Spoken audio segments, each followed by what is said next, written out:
KTN. Tonight, we're set to have a one-on-one conversation with a man who has been a thorn in the flesh of the current administration, of which he was part of until his impeachment in 2024. The Democracy for Citizens Party, DCP, which was just launched last year, is reeling from a victory in the just concluded election, which was quite decisive. But we know that by-election characterized by events that need to be called out. We saw goons, masked, armed men actually cause chaos in some instances, but we equally saw the lavish spending and the rollout of a litany of development projects by the Ruto-led administration and the UDA party. So we'll be evaluating the good, the bad, and the ugly side of the outcome of that mini poll and what exactly it means for Mount Kenya's political outlook. Is it a political statement or just a drop in the ocean? What of the united opposition and their plans to coalesce around one candidate, even as we edge closer to the 2027 general election, which is just a year and some change away? So much to talk about, so little time. Allow me to introduce the man of the hour, former Deputy President and DCP party leader, Geoffrey Rigathi Gachagua. Thank you so much for making time and welcoming us to your humble abode. Thank you, Rogers, and most welcome. It's always a pleasure to have a conversation with KTN. Undoubtedly, one of the most informative and objective stations that we have in this country. I remember when KTN came on the stage. Previously, we had KBC of information, and government then chaperoned the way people think. And then when KTN came on board, just before the advent of multipartyism, it brought freshness into the information space. And for many years, you guys have done well, and I'm always happy to have an interview with you. And I also want to thank you for bringing me out from the village. I've been in Wamunyoro for the last almost 1 month. And when this interview was agreed, I needed to come to the city to talk to the nation. Normally from Wamunyoro, I talk to the Mount Kenya people. It's good for me to talk to the people of Kenya from the capital city. So thank you for giving me an opportunity to come to the city, do a few financial transactions, go to the bank, see my dentist, pass through my doctor, and then tomorrow I go back to the village. Okay. So I'm just here for a day.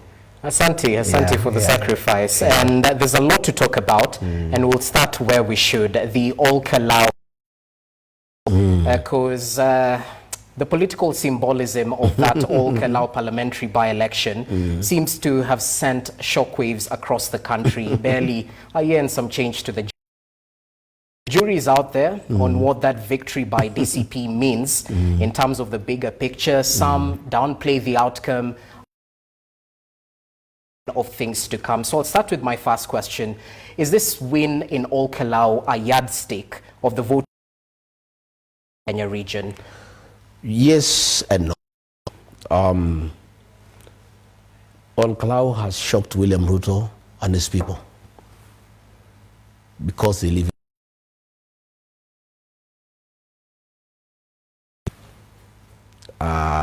Ruto people thrive on lies and they believe that money is everything. Deception, that you can deceive people all the time.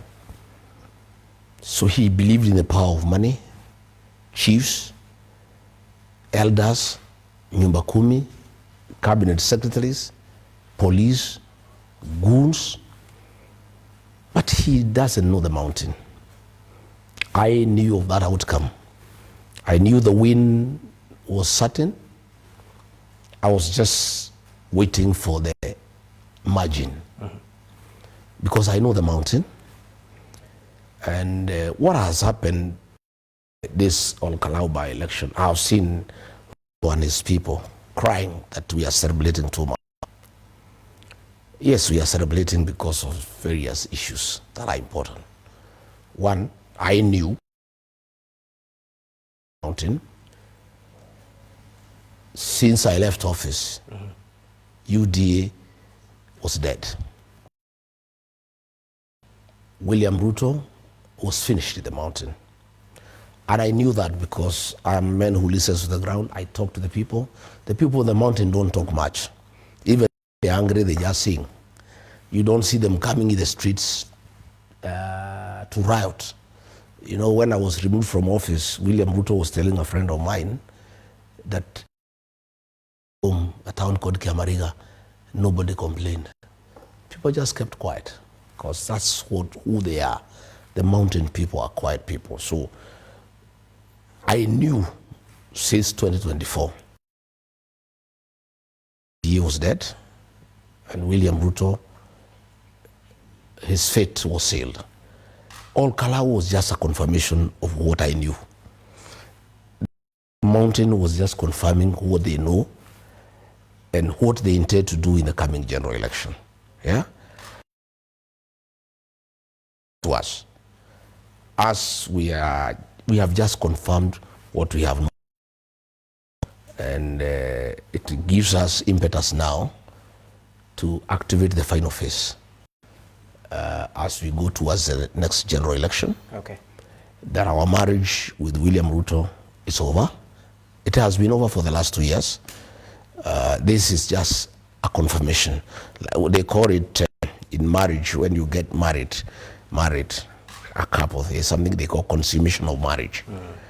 Now this one, the final papers. The divorce has been there. It's been going on back and forth, courts, but the final done, and the marriage is irreversibly broken.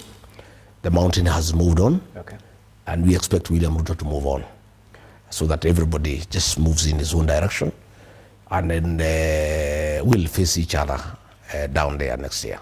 So for the skeptics down, how does a parliamentary win to the presidential race in 2020?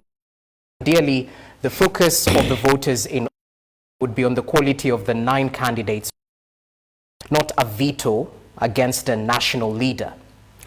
The 2020 Constitution has a provision that for you to be elected president, you must attain 50+1. That particular provision portends is central in electing a president. Since the proclamation of the 2010 Constitution, whoever the mountain has been president. President Uhuru Kenyatta was supported by the mountain. He became president. The same happened in 2017. In 2022, President William Ruto was supported by others, and he became president. From where I sit, politics is a game of numbers. The mountain has moved away from William Ruto. He whatsoever, because that vote is huge, and it's even more complicated because in 2022 he got 13% went to Raila Odinga. 1.6 million people did not vote. That 87%, that 13%, that 1% that did not vote are all together against him. Whoever they'll vote for, either from the mountain or from outside the mountain, will be the next president of the Republic of.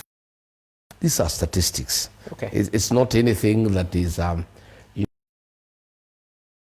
have a history that from 2013, 2017, 2022, William Ruto became president courtesy of the mountain vote that has now moved away from him, and all of how things will be. The 13% that the UDA candidate got is for the UDA candidate because he's a local, he's called Mushina. He has been working in the CDF office for 13 years, and he has relatives, he has friends, he has people he has seen here and there. If it was William Ruto as president, I want to tell you today, he would not have gotten 3%. And I wanted to make a statement if they were on the queue. By 12 o'clock, 57%, 5,000 votes, 40,000 votes, and the suppression from midday all the way. Had there been no vote,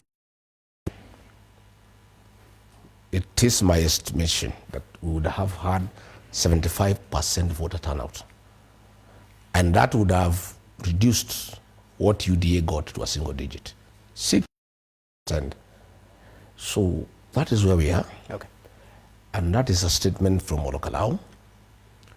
And normally the mountain is homogeneous. What happened in Kiambaa? What happens in Kiambaa is what will happen in Madeira. What happens is what will happen in Igembe Central. Remember, UDA came in through two. One in a place called Rulie, that is Olokalau, and Kiambaa. A year before the election. Mountain, the way, you know, we have history.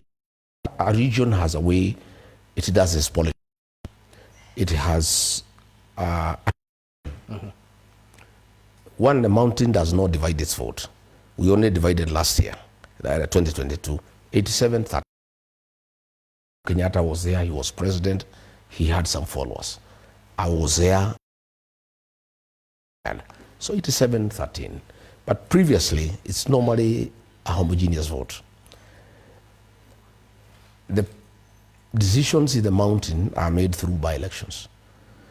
TNA, the party of Uhuru Kenyatta, came to the stage through, and once it won that by-election,